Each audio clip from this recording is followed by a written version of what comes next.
أولئك عنها مبعدون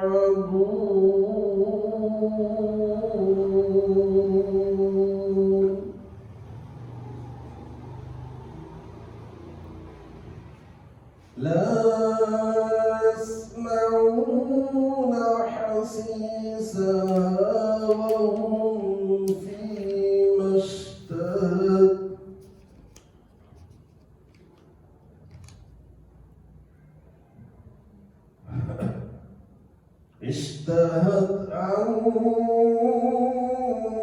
أنفسهم خالدون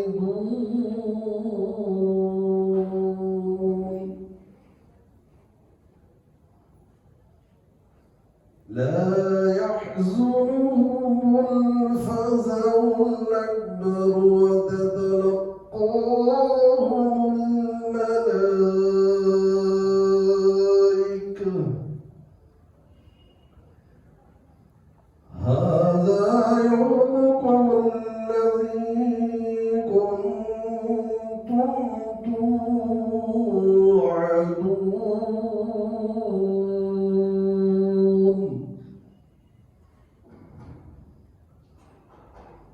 يوم نطوي السماء كطي السجل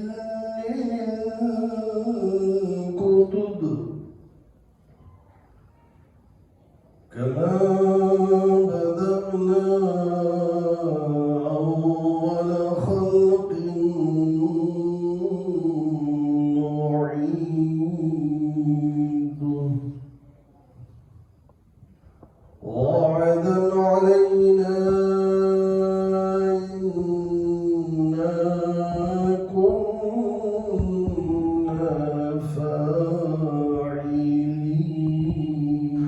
فاعلين صدق الله العظيم.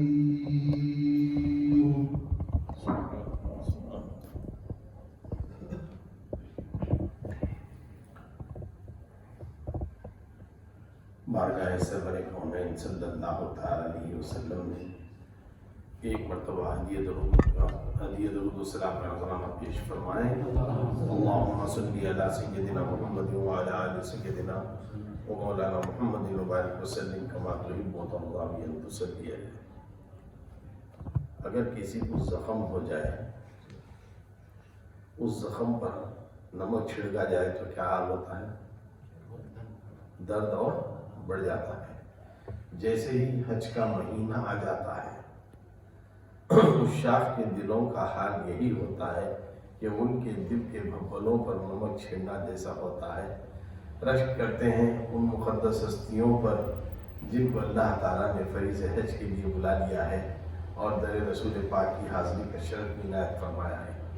لیکن ہم جیسے خاکسار رہ جاتے ہیں اور جو تمنا رکھتے ہیں بارگاہ سرکار دو عالم صلی اللہ تعالیٰ علیہ وسلم میں حاضری کی، اور جو ایک مرتبہ یا دو مرتبہ یا کئی مرتبہ جا کر آ چکے ہیں، ان کا بھی حال ایسا ہوتا ہے گویا مچھلی کو پانی کے باہر نکالنے کے بعد تڑپتا ہوا دیکھتے ہیں نا، وہی حال ہوتا ہے. اس تصور کو خیال میں رکھ کر چند نعت کے نعتیہ کلام کے اشعار گوشہ گزار کر رہا ہوں. سماعت فرمائیں. در اقدس پہ حال دل سنانا یاد آتا ہے، دریا کے سائے میں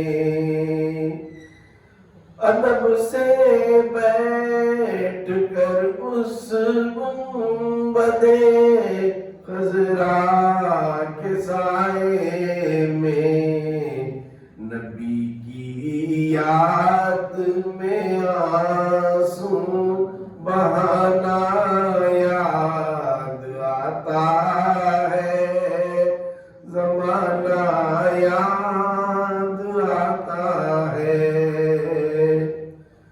اب سے قرن بولے ماں اجازت دیجیے مجھ کو اب سے خرن بولے ماں اجازت دیجیے مجھ کو جدائی میں تڑپتا ہوں مدینہ یاد آتا ہے مدینہ یاد آتا ہے مزار فاطمہ پر مزار فاطمہ پر کربلا والوں کی یاد آئی مزار فاطمہ پہ کربلا والوں کی یاد آئی مدینے والے آقا کا گھرانہ یاد آتا ہے مدینہ یاد آتا ہے تڑپتا ہے میرا دل اور ترستی ہے بہت آنکھیں تڑپتا ہے میرا دل اور ترستی ہے بہت آنکھیں بلا لو اب مدینے میں دوبارہ یا رسول اللہ دوبارہ یا رسول اللہ مدینے میں جو گزرا وہ زمانہ یاد آتا ہے زمانہ یاد آتا ہے نبی کی ذکر کی محفل میں آتے ہی مجھے میں بھی نبی کی ذکر کی محفل میں آتے ہی مجھے میں بھی مدینہ یاد آتا ہے مدینہ یاد آتا ہے مدینہ یاد آتا ہے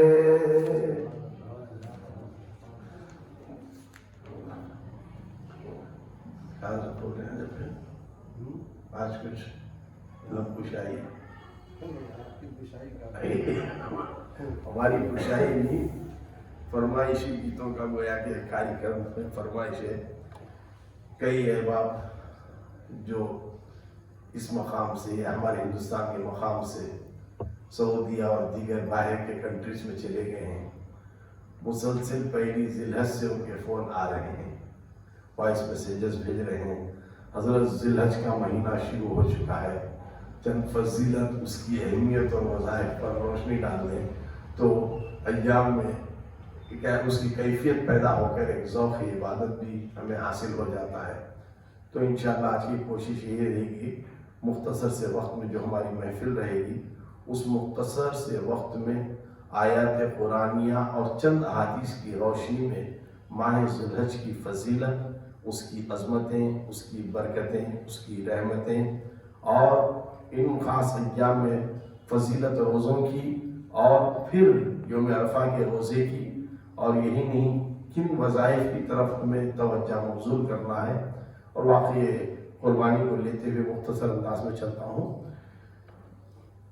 ماہ ذی الحج یہ حرمت والا عظمت والا عزت والا برکتوں والا خدا کے نزدیک مقرر دنوں والا مہینہ شروع ہو چکا ہے آج ویسے چاند کی تاریخ کتنی ہے 4 کی تاریخ 3 دن تو گزر گئے تو چوتھی ہماری یہ رات شروع ہوئی پھر بھی جتنے بھی ایام ہمیں مل رہے ہیں معلومات حاصل کر کر اس پر عمل کرنے کی ہم توفیق اللہ تعالیٰ سے مانگیں گے۔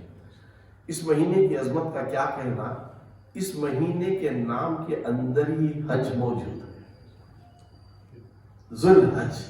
حج کی اتنی بڑی فضیلتیں ہیں، یہ ایسی خاص عبادت ہے، اللہ تعالیٰ نے اس مہینے کو حج میں داخل فرمایا ہے، حج کا مہینہ، حج کا مہینہ۔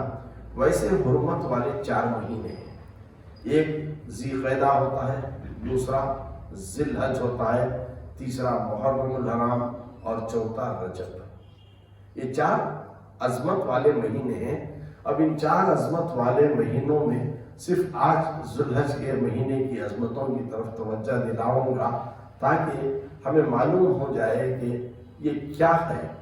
سرکار دو عالم صلی اللہ تعالیٰ علیہ وسلم جب صحابہ کے درمیان اس مہینے کی عظمت جب بیان کر رہے تھے، یہ اس کا پہلا عشرہ یعنی ذوالحج کا پہلا عشرہ یعنی پہلے 10 دن اللہ تعالیٰ کے نزدیک اتنے پسندیدہ ہیں دیگر 60 پر 5 دن کے آگے۔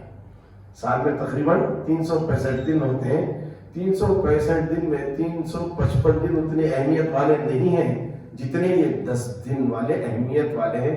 اللہ تعالیٰ ان 10 دنوں کو اور 10 دن راتوں کو پسند فرماتا ہے، اور اس پسند اس لیے فرما رہا ہے کہ اس کی بھی ایک وجہ ہے۔ تو اس وجوہات کی بنا پر یہ پسندیدہ راتوں والا اور پسندیدہ دنوں والا مہینہ ہو گیا۔ 1 رجب سے 9ویں رجب تک روزے رکھنے کی بہت بڑی فضیلتیں احادیث کریمہ میں آئی ہوئی ہیں۔ ویسے 10واں دن جو ہوتا ہے عید کا دن ہوتا ہے، عید کے دن کا روزہ مکروہ تحریمی یا قریب حرام ہے والے ذوالحج کا، معاف کر جاتا ہوں، رجب نہیں ذوالحج کا۔ ذوالحج کے 1 تاریخ سے 9 تاریخ کے روزوں کی بہت بڑی فضیلتیں ہیں۔ ایک روزہ رکھنا گویا 1 سال روزہ رکھنے کے برابر ہے۔ یہ جس نے بھی رجب کیا 1 روزہ رکھ لیا گویا اس نے ذوالحج، بھائی بار بار وہی جانا ہے خیال، ذوالحج کے 1 دن کا روزہ رکھنا گویا 1 سال کے روزہ رکھنے کے برابر ہے۔ جب 9 ذوالحج تک روزے رکھنے کے لیے کہا گیا ہے تو 9 روزوں کا ثواب 9 سال کے روزوں کا ثواب ذوالحج کے 9 تاریخ میں مل جائے گا۔ 10 تاریخ ذوالحج کی یہ یوم عید ہے، عید کے دن روزہ رکھنا مکروہ تحریمی ہے اور یہ قریب حرام ہے۔ یوم عرفہ کا روزہ بہت بڑی فضیلت رکھتا ہے، یعنی 9 ذوالحج کو جس مقام پر ہم دیگر مقامات ہوتے ہیں، دیگر مقامات پر خبری تاریخ الگ الگ ہوتی ہے، کہیں جب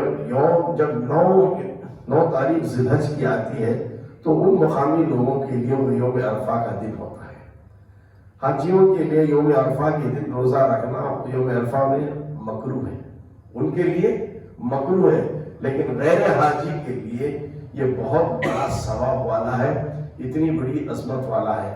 اور ان راتوں میں قیام کرنا صرف جاگنا قیام کرنا ایسا نہیں کہ جاگے باتیں کر لے وہ بیٹھے ٹائم پر گزارے اس طرح جس طرح بڑی راتوں کو گزارتے ہیں نا، تو ایسا نہیں۔ اس رات کو جاگ کر عبادت میں گزارنا گویا لیلۃ القدر کی عبادت کے برابر کا ثواب ہے۔ 1 رات کا جاگنا، یہ 1 رات لیلۃ القدر کی عبادت کا ثواب ہے۔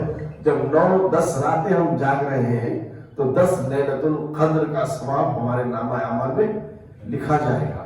اب جاگ کر کرنا کیا ہے؟ جاگ کر کرنا کیا ہے؟ جاگ کر کرنے کے لیے ہمارے علماء کرام، ذوق شوق رکھنے والے اولیاء کرام اور پیران عظام نے یہاں پر رہبری فرمائی ہے کہ اس میں رات جاگ کر اللہ تعالیٰ کی بارگاہ میں نوافل کی کثرت کریں۔ جب نوافل سے تھوڑا جی بھر جائے تو بیٹھ کر تلاوت کریں، تلاوت کلام مجید کریں، قرآن پاک کو پڑھیں۔ تلاوت کلام پاک سے جب جی طبیعت بحال ہو جائے تو پھر ذکر و اذکار کی طرف توجہ لے جائیں۔ ذکر و اذکار کرنا ہے، تسبیح و تحلیل کرنا ہے، خیرات و صدقات کرنا ہے، بندگان خدا کی مدد کرنا ہے، ماں باپ کے ساتھ حسن سلوک اور خدمت ان کی کرنا ہے، اور اپنے اہل و عیال کے ساتھ حسن سلوک سے پیش آنا ہے۔ یہ ساری بڑی عبادتیں ہیں جو اس رات میں کی جاتی ہیں۔ لوگوں کی معلومات نہ رہنے کی وجہ سے ہم محروم ہو جاتے ہیں۔ جہاں تک یہ مہینہ آتا ہے اس کو پھر آگے بھی لے کر چلتا ہوں انشاءاللہ۔ جس طرح کہ میں نے کہا ان ایام عبادت کرنا، روزے رکھنا اور شب بیداری کرنا، دن کے وقت اللہ کے ذکر کو کثرت سے کرنا، یہ اللہ تعالیٰ کو بے حد محبوب ہے۔ دن میں کثرت سے اس کا ذکر کرنا، راتوں میں عبادت قیام کرنا، تو شب بیداری کرنا، یہ اللہ تعالیٰ کے نزدیک بہت ہی پسندیدہ اور محبوب عمل ہے۔ بخاری شریف کی حدیث میں آتا ہے کہ ان 10 دنوں میں کیا جانے والا عمل اللہ کے نزدیک دیگر دنوں میں کیا جانے والے عمل سے زیادہ محبوب ہے۔ یعنی جو 10 دنوں کے بعد جو کرتے ہیں دیگر اعمال، ہم چاہے بڑے نیکی ہو کیوں نہ ہو، ان ایام سے کی نیکی سے بھی بڑھ کر ان ایام کی نیکی کرنا بہت اللہ تعالیٰ کے نزدیک پسند ہے۔ بخاری شریف کی حدیث میں ہے۔ پھر ترمذی شریف کی حدیث میں آتا ہے، سرکار عالم صلی اللہ تعالیٰ علیہ وسلم ارشاد فرماتے ہیں ان دنوں میں اللہ کی عبادت کی جاتی ہے۔ کن دنوں میں؟ عام دنوں میں بھی کی جاتی ہے نا۔ ان دنوں میں کی جانے والی عبادت اللہ تعالیٰ کے نزدیک دیگر دنوں میں کرنے والے عمل سے زیادہ افضل اور بہتر ہے۔ جیسا کہ میں نے کہا اس میں ایک روزہ رکھنے کا ثواب 1 سال کا۔ عموماً یہ مشہور ہو جاتا ہے ذوالحج آتے ہی یوم عرفہ کا روزہ رکھنا چند لوگوں میں۔ ویسے تو عام لوگ تو 10 دن بھی غفلت سے کما لیتے ہیں، ایک روزہ بھی انہیں میسر نہیں ہوتا ہے۔ جس نے 9 ذی الحج یعنی یوم عرفہ کا روزہ رکھ لیا، اس کے پچھلے 1 سال کے اور اگلے 1 سال کے گناہ معاف ہو جاتے ہیں۔ یہاں گناہ سے مطلب یہاں گناہ صغیرہ ہے، یعنی جو چھوٹے چھوٹے گناہ ہو جاتے ہیں، اللہ تعالیٰ اس مہینے کی عظمت کے صدقے میں اس اپنے بندے کے گناہوں کی معافی معاف کر دیتا ہے۔ جو پچھلے سال کی ایک گناہ 1 سال کے اور آئندہ آنے والے سال کے گناہ معاف ہو جاتے ہیں یہ ایک روزہ رکھنے سے۔ اب جس نے 9 روزے رکھ لیے، نہ جانے اللہ تعالیٰ کی خوشنودی حاصل کرنے کے لیے اللہ تعالیٰ کیسا معاف فرماتا ہے۔ ہو سکتا ہے عفو و درگزر پر اگر وہ اتر آ جائے تو گناہ کبیرہ کو بھی وہ بخش دیتا ہے۔ اس کی رحمت کو کون سمجھ سکتا ہے کہ بخشنے پر آ جائے تو سب کچھ بخش دیتا ہے، پکڑنے پر اگر آ جائے تو چھوٹی سی غلطی کو بھی پکڑ لیتا ہے۔ اور رب کریم ہے، حق اختیار اس کو ہے، پسندیدہ عمل اس کی حصہ ہے اس کا۔ ان ایام میں عبادتیں کر کر رب کو راضی کر لیں اور اپنے گناہوں کی تلافی کر لیں۔ اور پھر آگے آتا ہے 10 ذی الحج یعنی عید کا روزہ، جیسے میں نے کہا حرام ہے یعنی مکروہ تحریمی ہے اس دن روزہ رکھنا۔ اور سوچو ذرا، رمضان میں ہم نے 30 روزے رکھے، رمضان میں 30 روزے رکھے، تو پہلی شوال کو رب کا حکم ہے کہ اب خوشی مناؤ عید میں، میرے شکرانے کے طور پر 2 رکعت نماز 6 زائد تکبیروں کے ساتھ ادا کرو۔ تو بات سمجھ میں آتی ہے، شکرانہ ادا کرنے کے لیے کچھ عمل پہلے کیا جانا ہے۔ چونکہ روزے رکھ چکے تھے اس لیے اس کی شکر گزاری میں ایک خوشی کے طور پر شکرانہ ہم مناتے ہیں 2 رکعت نماز 6 زائد تکبیروں سے پڑھ کر۔ بقرعید میں ایسا کیا کر رہے ہیں؟ کچھ کیے بغیر ڈائریکٹ جا کر تم شکرانہ ادا کر رہے ہیں 2 رکعت نماز، تو ایک ایسا شکرانہ عبادت کر کے شکرانہ کرتے ہیں تو بات اور ہے، لیکن یہاں عبادت نہیں ہو رہی ہے۔ جو 10 دن میں کر رہے ہیں ان کی بات اور عام لوگوں کی بات کر رہا ہوں، جو پھر بھی وہ بھی عیدگاہ جاتے ہیں اور نماز پڑھ رہے ہیں، شکر گزاری کر رہے ہیں۔ اس کی وجہ کیا ہے؟ اور بعد میں آ کر قربانی دیتے ہیں، قربانی دے کر بعد میں قربانی دینے کی خوشی میں اس کی جا کر 2 رکعت نماز شکرانہ ادا کرتے ہیں، تو بات سمجھ میں آتی ہے۔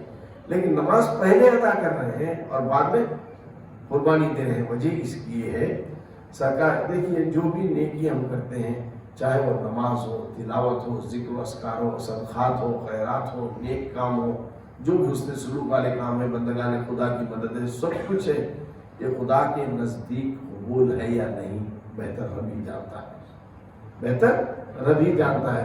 لیکن ایک عمل ایسا ہے جس پر ساری امت فخر کرتی ہے، ساری امت کی نیکی قبول ہوگی اس وقت۔ سرکار جب واجب ہوگی قربانی تو سرکار اپنی طرف سے ایک دمبا ذبح کیے اور کل امت کی جانب سے ایک دمبا لیے۔ کس کی جانب سے؟ کل امت کب تک آنے والی؟ صبح قیامت تک. تو اس میں ہم اور سب شامل ہو گئے نہیں؟ تو مطلب ہماری قربانی خدا کی بارگاہ میں قبول ہو ہی گئی، چونکہ نبی کا عمل ہے، کوئی رد ہی نہیں کیا جاتا. تو اسی لیے نبی کیا وہ عمل ہمارے لیے ایک راہ عمل، راہ نجات بن گیا. اسی لیے اسی شکرانے کے طور پر جا کر 2 رکعت نماز ادا کرتے ہیں. پھر نبی کی سنت کو اپناتے ہوئے انہی کے حکم پر اپنے باپ سیدنا ابراہیم خلیل اللہ علیہ السلام کی سنت کو اپناتے ہوئے قربانی انجام دیتے ہیں. تو یہ کانسیپٹ رہا اس میں. اور پھر تیسری بات یہ ہے کہ 10 دنوں کے جیسے میں نے کہا ہر نیکی چھوٹی بڑی نیکی کرنے میں آگے بڑھنا ہے. کبھی چھوٹی نیکی کو حقیر مت جانو، چاہے دن کی ہو یا رات کی ہو. 10 دنوں کی نیکی کرو، لغو باتوں سے پرہیز کرو، جتنا وقت ملے لغو باتوں سے ترک کر کے اپنے زبان کو ذکر اللہ کی ذکر سے ترک کرو. اور قربانی کا اب یہاں جب سرکار دو عالم صلی اللہ تعالی علیہ وسلم سے صحابہ کرام نے پوچھا ہے اللہ کے رسول صلی اللہ تعالی علیہ وسلم کیا قربانی کرنا کیا ہے جہاد سے بھی افضل ہے؟ جہاد سے بھی افضل ہے؟ تو سرکار دو عالم صلی اللہ تعالی علیہ وسلم نے فرمایا ہاں میرے جانشار صحابہ، قربانی کے ایام میں یعنی 10 ذی الحج، 11 ذی الحج اور 12 ذی الحج غروب آفتاب سے پہلے قربانی خدا کی راہ میں ایک دمبا ذبح کرنا یا 7 جانور والے حصے میں شامل ہو جانا، یہ خدا کے نزدیک سب سے بڑا پسندیدہ عمل ہے. اگر کوئی احد کے پہاڑ کے برابر بھی سونا صدقات و خیرات کرے تو اللہ کی بارگاہ میں پسند نہیں ہے. تو قربانی کے جانور کا خون بہانا اس دن اللہ کی بارگاہ میں بے شک بہت بڑا پسندیدہ عمل ہے، جہاد سے بھی افضل بتایا گیا ہے احادیث کی روشنی میں. اب یہاں پر ابراہیم نبینا علیہ السلام حضرت، میں اس واقعے کے طور میں نہیں جانا چاہتا ہوں، وقت کے مد نظر رکھ کر 3 دن مسلسل انہوں نے راتوں کو خواب دیکھا، صبح اٹھ کر اونٹوں کی قربانی پہ انتہا کرتے رہے. اس کی طرف توجہ نہیں لینا چاہ رہا ہوں، بس یہ بتانا چاہتا ہوں کہ حضرت ابراہیم نبینا علیہ السلام نے اپنے خواب کو سچا کر دکھایا. یعنی اللہ تعالیٰ چاہتا تھا بیٹے کی قربانی. اس کی کانسیپٹ تھوڑا سمجھیں، قربانی کیوں اتنی آج کل جو یہ ایک بڑا مسئلہ یہ آتا ہے. میرے پاس بھی کئی ہے بابا فارم میں حضرت بکرا لے کر چھوڑا خالی قربانی کے دن لگ جاتے ہیں. لیکن تمہاری مجبوری کہتا ہوں، لیکن قربانی کے جانور کو چند دن اپنے پاس رکھو، پالو، پرورش کرو، اس کی پوسو، اس سے محبت کرو، اس کی غلاظت مت سمجھو. وہ غلاظت پاک کرنا بھی تمہارے لیے نیکیوں میں شمار ہوتا ہے. تو اتنی محبت پیدا کرو جتنی محبت حضرت ابراہیم نبینا علیہ السلام کے دل میں حضرت اسماعیل علیہ السلام کی تھی. واقعہ نگاری میں علماء کرام فرماتے ہیں حضرت ابراہیم نبینا علیہ السلام مہمان نوازی میں بہت اعلیٰ مقام رکھتے تھے، اور گھر بھی ایسی جگہ بنائے تھے انہوں نے. 4 روڈ آتے تھے، چاروں روڈ آتے تھے، بیچ میں گھر تھا، ہر روڈ سے دروازہ. اگر کسی ایک روڈ پہ دروازہ بناتے تو ہو سکتا مہمان اگر ادھر سے آیا تو دروازہ نہیں واپس چلا جائے، کہیں ایسا نہ ہو. اس نیت سے انہوں نے چاروں طرف اپنے گھر کے دروازے رکھ دیا تاکہ مہمان کسی دروازے سے داخل ہو جائے. اور کبھی مہمان گھر سے کھائے بغیر کوئی جاتا نہیں تھا. ایک دن اتفاق کی بات یہ ہوئی کہ مہمان آیا. اب ابراہیم نبی علیہ السلام اپنی آنکھوں کو گھر کے چاروں کونوں کی طرف دوڑا رہے ہیں، لیکن کچھ بھی میسر نہیں ہے. سجدے میں سر رکھتے ہیں، اللہ تعالیٰ کی بارگاہ میں دعا کرتے ہیں، اے اللہ تعالیٰ تیرے خلیل کا تو آج کیسا امتحان لے رہا ہے. آج تک تیرا بھیجا گیا ہوا فرشتہ یعنی جو مہمان ہوتا ہے کبھی بھوکا پیسہ ابراہیم کے در سے نہیں گیا تھا. آج اللہ کچھ بھی میسر نہیں ہے، آج میری عزت کی لاج رکھ لے. بس سجدے سے سر اٹھایا، پھر ایک نگاہ گھمائی تو ایک جگہ نگاہ ٹک گئی، خوشی کی لہر دوڑ گئی. کیا دیکھتے ہیں؟ گائے کے ساتھ ایک چھوٹا اس کا بچہ ہے، بچڑا، گائے کا بچڑا. گئے بچڑے کے قریب گئے، ماں سے الگ کیا، ماں کے آگے اس بچڑے کو لٹا کر ذبح کر دیا خدا کے نام پر، اور مہمان کو کھلا کر خوش ہو گئے. لیکن جانور ان میں بھی ممتا ہوتی ہے، ان کی اولاد کے لیے محبت ان میں بھی ہوتی ہے۔ جس طرح ہماری اولاد کے لیے تھوڑا سا رات میں بخار بچوں کو آ جائے تو ماں باپ تڑپ جاتے ہیں، بچوں کو تھوڑا مار لگ جائے تو ماں باپ تڑپ اٹھتے ہیں، چیخ اٹھتے ہیں۔ اسی طرح جانوروں کا بھی یہی حال ہوتا ہے، وہ بھی اپنی زبان حال سے عرض کرتے ہیں لیکن ہم سمجھنے سے قاصر ہیں۔ لیکن ہم تو انسان سمجھ نہیں سکتے ہیں بولی، لیکن وہ تو رب کائنات ہے، ہر مخلوق کی بولی کو سنتا ہے اور سمجھتا ہے اور ان کے مطابق اس کو عطا کرتا ہے۔ اس وقت گائے اب بد دعا کر رہی ہے، کس کے خلاف؟ یہ کہ اللہ کے نبی کے خلاف بد دعا کر رہی ہے۔ کیا کر رہی ہے؟ اے اللہ تعالیٰ، میرا یہ بچڑا جس کے کھائے بغیر میں نہیں کھاتی تھی، اس کے سونے سے پہلے میں نہیں سوتی تھی، اس کے پینے سے پہلے میں نہیں پیتی تھی، اس کے ہر درد پر میں تڑپ جاتی تھی، آج میرے ایسی محبت میرے بچڑے کی میرے دل میں سما گئی تھی، میرے آنکھوں کے سامنے تیرا خلیل تیری راہ میں سے ذبح کر دیا۔ اے اللہ تعالیٰ، میں بد دعا کرتی ہوں کہ اس عمر کے 90 سال سے تجاوز عمر کر چکی ہے ابراہیم کو اولاد نہیں ہوئی ہے، اب اولاد عطا فرما، اب اولاد عطا فرما، ایک بیٹا عطا فرما جس طرح تو نے مجھے بچڑا عطا کیا تھا، اور اس اولاد سے اتنی محبت ابراہیم کو عطا فرما جتنی محبت میں نے اپنے بچڑے سے کر رکھی تھی۔ اور یہ محبت جب حد انتہا کو پہنچ جائے تو اللہ تعالیٰ تو امتحان کے طور پر تیرے ابراہیم سے امتحان ایسا لے کہ زبان تیری راہ میں اسے کرنے کے لیے گئے۔ کیا لوگوں کی بولی کا بھی وقت تھا، وقت مستجب دعا کے وقت تھا، دعا قبول ہو گئی تو 90 سال کی اس طویل عمر میں بیٹا عطا ہوا، محبت بڑھ گئی۔ سوچو، شادی ہو کر 2 سال 3 سال کسی کو بچے نہیں ہوئے تو پریشان ہو جاتے ہیں، 4تھے سال بچہ ہوا ہے تو سب کچھ لٹا لاتے ہیں خوشی میں، ہے نا؟ اولاد کی خوشی میں کبھی کسی کو صرف بیٹیاں ہی ہوتے رہے، بیٹا نہیں ہوتا رہا، بیٹا ہو گیا تو پھر ان کی خوشی کی انتہا نہیں، وہ پورے آسمان سے تارے توڑ کو رشتےداری سرکا کرتے ہیں۔ تو اتنی محبت پیدا کر لیے تھے، جب محبت بڑھ گئی تو پھر وہی گائے خدا کی بارگاہ میں پھر رسالت اللہ تعالیٰ اب امتحان۔ اب مسلسل 3 رات خواب جو آپ نے علماء کی زبانی سنا کرتے ہیں وہ خواب آیا، لیکن سمجھتے گئے کہ قربانی اونٹوں کی طرف کر رہا ہے مولا، 100 900 اس طرح ہی کرتے گئے، لیکن تیسرے دن بھی جب اے خلیل، اے ابراہیم، میں تمہاری پسندیدہ چیز کو میری راہ میں قربانی پیش کرنے کے لیے چاہتا ہوں۔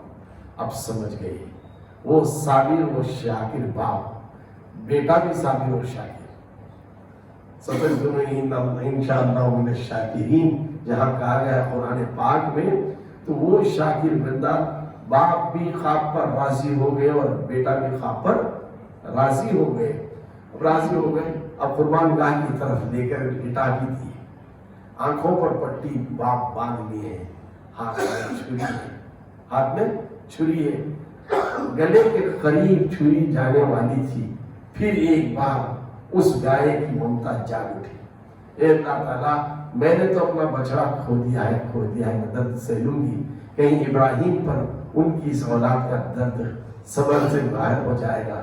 اے اللہ تعالیٰ، رحم فرما، آج میری دعا کو قبول فرما کہ مولا اسماعیل کی بجائے تو کسی اور کی قربانی کو لے لے۔ بس گائے کے الفاظ یہاں ہونا تھا، وہاں جبریل امین کو حکم ہوتا ہے، جبریل امین دمبا جنت سے دیتے ہیں، اسماعیل نبی اللہ کو ہٹاتے ہیں، دمبا وہاں لٹایا جاتا ہے۔ وہ بوڑھے باپ 100 سال کی عمر والے اب چاقو کو زور سے دباتے ہیں، سارا بدن کا دام کر دباتے ہیں تو ذبح ہو جاتا ہے، آنکھوں کو کھولتے ہیں، آنکھوں سے پٹی کھولتے ہیں، ابھی چھری ہاتھ میں ہے، آنکھوں سے پٹی کھولنا تھا کہ کیا دیکھتے ہیں کہ اوسان خطا ہو جاتے ہیں، ہاتھ تھر تھر کانپنے لگ جاتا ہے، اور خدا کی بارگاہ میں پھر کہہ اٹھتے ہیں، جیسے ایک عجیب کیفیت ابراہیم نبی اللہ پر اس وقت طاری ہو گئی تھی، اس عجیب کیفیت میں اپنے بیٹے کے بچ جانے پر اور جانور کے ذبح ہونے پر خدا کی حمد و کبریائی کرنے لگتے ہیں، اللہ اکبر اللہ اکبر۔ اسماعیل نبی علیہ السلام پہلو پہ کھڑے تھے، وہ دیکھ کر کہتے ہیں لا الہ الا اللہ واللہ اکبر، اور جبریل امین کے پاس کھڑے تھے، وہ فرماتے ہیں اللہ اکبر وللہ الحمد، اللہ اکبر وللہ الحمد۔ جب ان تکبیرات کو تو تم پڑھو تو اپنے دماغ میں تصور کرو کس نے اللہ اکبر کہا تھا، کس نے لا الہ الا اللہ اکبر کہا تھا، کس نے اللہ اکبر وللہ الحمد کہا تھا۔ جیسے ہی جبریل نے بھی اس تصویر کو پڑھ کے آج ختم کی تو اللہ تعالیٰ فرماتا ہے اے ابراہیم تمہارا یہ عمل مجھے اتنا زیادہ پسند آیا اور تمہاری یہ حمد الکبریائی جو میری بارگاہ میں کی جانے والی اتنی پسند آئی، میں تمہاری اس سنت کو صبح قیامت تک جاری و ساری رکھوں گا، اور یہی نہیں اس تسبیح کو لوگوں کے زبانوں پر بھی بہتر رکھوں گا۔ تو یہ وہ تسبیحات کے ہے جو ہم پڑھتے ہیں، جو ایک بہت بڑا وظیفہ ہے ان ایام میں۔ اللہ اکبر، سبحان اللہ، الحمدللہ، لا الہ الا اللہ، اللہ اکبر ایک کثرت سے پڑھنا احادیث کریمہ کی روشنی میں بھی بتایا گیا ہے، یہ بہت مجرد وظیفہ اور عمل ہے۔ تو رب نے وعدہ فرما دیا کہ یہ تسبیحات صبح قیامت تک میں لوگوں کے زبان پر جاری رکھوں گا اور تمہاری اس سنت کو بھی جاری رکھوں گا۔ اسی لیے جب صحابہ نے سرکار دو عالم صلی اللہ علیہ وسلم سے پوچھا ہے اللہ کے رسول یہ قربانی ہے کیا، تو فرماتے ہیں یہ تمہارے باپ سیدنا ابراہیم خلیل اللہ علیہ السلام کی سنت ہے، تو اسی سنت کو دہرا رہے ہیں جو خدا کی بارگاہ میں سب سے بہت زیادہ پسندیدہ ہے۔ تو رب تبارک و تعالیٰ قرآن پاک کے چوتھے پارے کے شروع میں فرما رہا ہے لن تنالوا البر حتی تنفقوا مما تحبون، تم میں جو سب سے زیادہ پسندیدہ چیز ہوتی ہے وہ خدا کی بارگاہ میں پیش کرو، یہی ہوتی ہے۔ کہیں ایسا نہ ہو کہ جیب میں ہاتھ ڈالے، 8 آنے بھی ہے، 10 روپے کا بلا بھی ہے، 8 آنے دیں گے نہیں، پسندیدہ اب 10 روپے تمہیں پسند کر کے رکھ لے رہے ہیں، 8 آنے غریب کو دے رہے ہیں، نہیں، سب سے پسندیدہ چیز جو ہوتی ہے وہ قربان خدا کی بارگاہ میں کرو، پھر دیکھو کہ پھر اس میں برکت کیسی ہوتی ہے۔ ارے لاکھوں کروڑوں کی تعداد میں روئے زمین پر بکرے ذبح ہوتے ہیں، کیا کبھی کبھی ان کی تعداد میں کمی آئی؟ نہیں، پھر ایک سال کے اندر اتنی تعداد بڑھ جاتی ہے، لوگوں کی تعداد بڑھ جاتی ہے اور بکروں کی تعداد بھی بڑھ جاتی ہے۔ جو خدا کی راہ میں خرچ ہوتا ہے، ذبح ہوتا ہے، اللہ تعالیٰ اس کی مزید اضافت فرما دیتا ہے۔ تو یہ قربانی ایک سبق ہمیں دے رہی ہے۔ صرف قربانی آپ یہاں کیا ہو گیا ہے سمجھ گئے ہیں؟ قربانی چند لوگ ایسے ہی معاشرے میں ایسے پائے جاتے ہیں، ماں باپ کا دل دکھاتے ہیں، ماں باپ کا دل دکھاتے ہیں اور بڑی شان و شوکت سے قربانی انجام دیتے ہیں اور خوشی کا اظہار کرتے ہیں۔ ارے دیکھو جن کی سنت تم ادا کر رہے ہو، کیا وہ بیٹا باپ کا نافرمان تھا؟ کیا باپ کے خواب کو کبھی نافرمانی کا اظہار کیا تھا؟ نہیں، باپ سے راضی و رضا تھا۔ اے میرے ابو جان، جو اللہ تعالیٰ نے تمہیں الہام دیا ہے خواب کے ذریعے، اگر وہ سچا ہے تو آپ بے شک جھجک کیے بغیر مجھے قربانی دے دیجیے۔ تو ایسا صابر و شاکر باپ بیٹا تھا، تو والدین کے ساتھ حسن سلوک کرنا، ان کے ساتھ آوازیں نہ اونچے بلند کرنا، یہ بھی قربانی کے ایام کی سبق ہمیں یاد دلاتا ہے۔ صرف ذبح کر گوشت کھا لینا اور بھون لینا، فرائی کر لینا، یہ کر لینا، چولہے سے لے لینا، ایسا نہیں ہے۔ تو لہٰذا قربانی کا گوشت بھی عبادت ہے خدا کی بارگاہ میں، نہ تمہارا گوشت پہنچتا ہے قربانی کا، نہ خود پہنچتا ہے، صرف دلوں کا تقویٰ، صرف دلوں کا تقویٰ پہنچتا ہے۔ تو ماہ ذی الحج کے روزوں کی فضیلت کے بارے میں نے تو پہلے ہی کہہ دیا، ہر رات کا روزہ، ہر ایک دن کا روزہ 1 سال کے روزے کے برابر ہے۔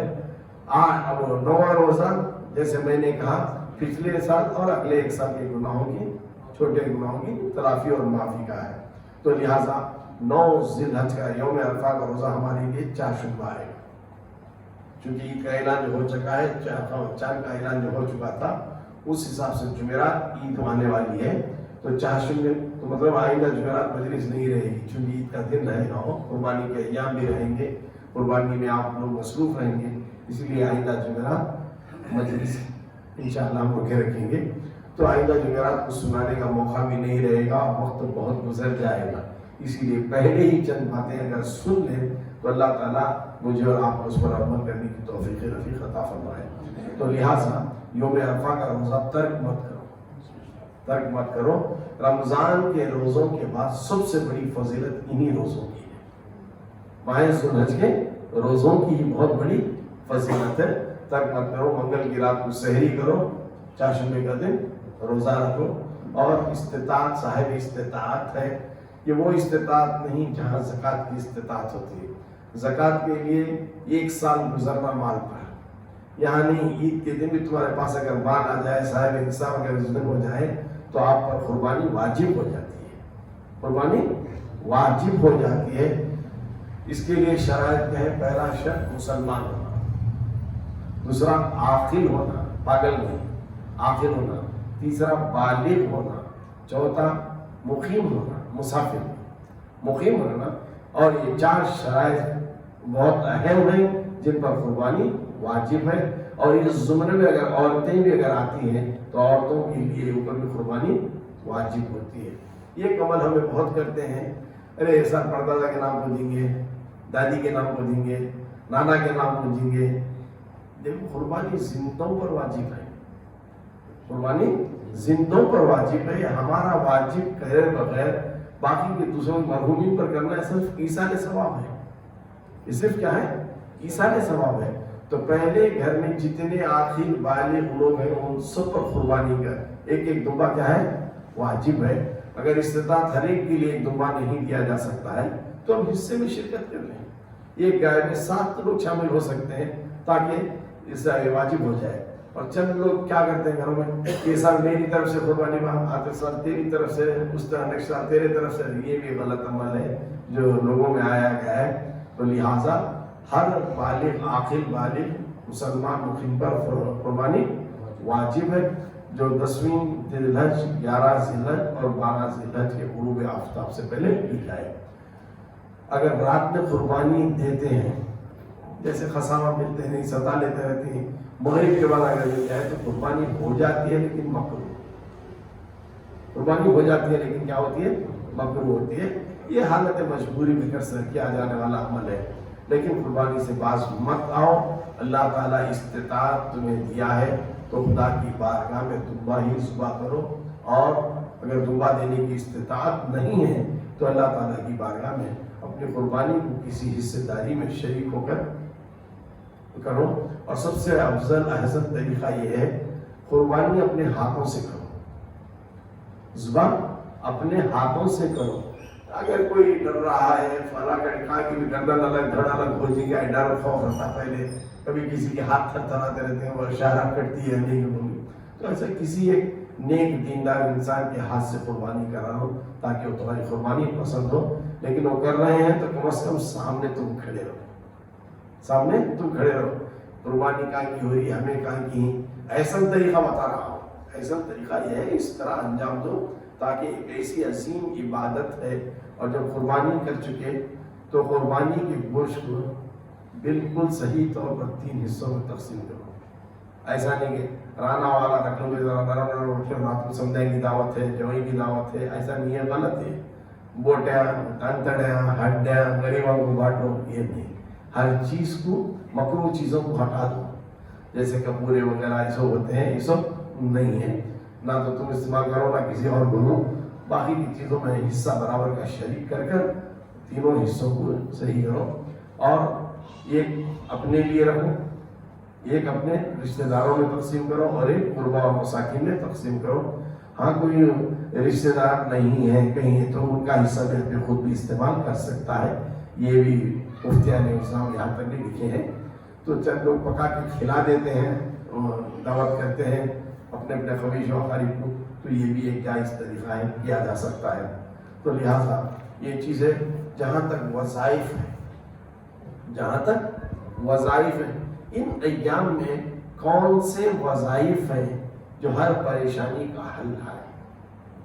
پریشانی چاہے کتنی بھی بڑی کیوں نہ ہو، کیسی بھی تکلیف کیوں نہ ہو، کیسی بھی مصیبت کیوں نہ ہو، کتنا بھی انسان پریشان کیوں نہ ہو، اگر وہ یہ وظائف کر لے جو بزرگان دین بتائے ہیں تو اللہ کے فضل و کرم سے ان کی بڑی بڑی پریشانیاں دور ہو جاتی ہیں. پہلے کیا ہے، جب حدیث کی روشنی میں کثرت سے کیا پڑھنا ہے تمہیں؟ سبحان اللہ، الحمدللہ، سبحان اللہ، سبحان اللہ، سبحان اللہ، اس کی کثرت کرو. الحمدللہ، الحمدللہ، الحمدللہ، اس کی کثرت کرو. لا الہ الا اللہ، لا الہ الا اللہ، اس کی کثرت کرو. اللہ اکبر، اللہ اکبر، اس کی کثرت کرو. تعداد متعین نہیں ہے، وقت متعین نہیں ہے، ہر ہمیشہ اسے دن میں کرتے رہو۔ رات کو قیام کرو، چند نوافل پڑھو، تلاوت قرآن پاک میں مغروب ہو جاؤ، ذکر و اذکار کر کے، یہ بھی ایک ذکر ہے۔ سبحان اللہ، الحمدللہ، لا الہ الا اللہ، اللہ اکبر، سب کیا ہے؟ ذکر، جو آپ ذکر کرتے رہتے ہیں۔ اور یکم ذی الحج سے 10ویں ذی الحج تک ہر فرض نماز کے بعد، یہ خاص مخصوص عمل ہے جو بزرگان دین اسے مخفی میں رکھے تھے، اسے عیان کیے ہیں، میں بھی عیان کر رہا ہوں۔ پہلی ذی الحج سے 10ویں ذی الحج کو ہر فرض نماز، یعنی فجر کی فرض نماز کے بعد، ظہر کی فرض نماز کے بعد، عصر کی فرض نماز، مغرب کی فرض نماز اور عشاء کی فرض نماز کے بعد 100 مرتبہ سورہ انا اعطیناک الکوثر پڑھو۔ انا اعطینا ایک چھوٹی سی سورت قرآن کریم کی ہے، انا اعطیناک الکوثر فصلی لربک وانحر ان شانئک هو الابتر۔ کتنی مرتبہ؟ 100 مرتبہ، اول اور آخر 11 مرتبہ درود شریف۔ انا اعطینا شروع کرنے سے پہلے 11 مرتبہ درود شریف پڑھو۔ 100 مرتبہ انا اعطینا کی سورت پڑھ چکے تو پھر 11 مرتبہ درود شریف پڑھ کر اب رب کی بارگاہ میں اپنے ہاتھوں کو بلند فرما کر اتنی دعائیں کرو، جو بھی دعائیں کریں گے انشاءاللہ العزیز اللہ تعالیٰ ان دعاؤں کو قبول فرمائے گا۔ کیونکہ حاجیوں کی دعا جو یوم عرفہ میں عرفات کے میدان میں کی جانے والی ہے، رد نہیں ہوتی، اسی طرح یہ عمل کرنے سے بھی کیا ہوتی، جو بندہ یہ عمل کرتا ہے اس کی دعائیں رد نہیں ہوتی ہیں۔ رات میں سورہ مومنون، رات میں سورہ مومنون کی آخری آیت، رب اغفر ورحم وانت خیر الراحمین، رب اغفر ورحم وانت خیر الراحمین، اس کی ورد 1000 مرتبہ پڑھو۔ یہ آیت کیا ہے؟ 1000 مرتبہ پڑھو۔ اگر وقت کی تنگی ہے تو کم از کم 500 مرتبہ پڑھو۔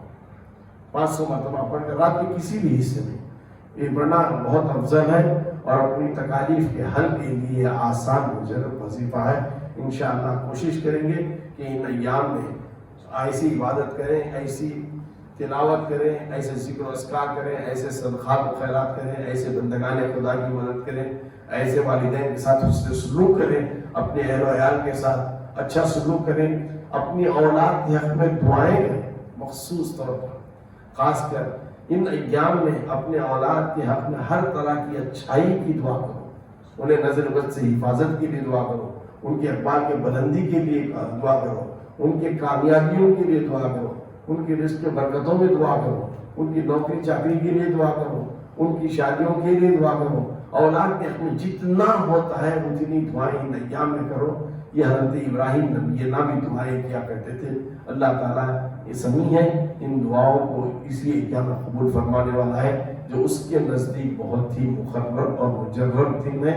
تو اللہ تعالیٰ مجھے اور آپ کو ان ایام کی عظمتوں، برکتوں، فضیلتوں سے مالا مال فرمائے اور ہمیں اس کی عبادت کی طرف راغب کرنے والا بنائے، اس کا پسندیدہ بندہ بنائے، اور حضرت ابراہیم نبی علیہ السلام میں جو صبر و شکر تھا وہ صبر و شکر ہم میں بھی شامل فرمائے۔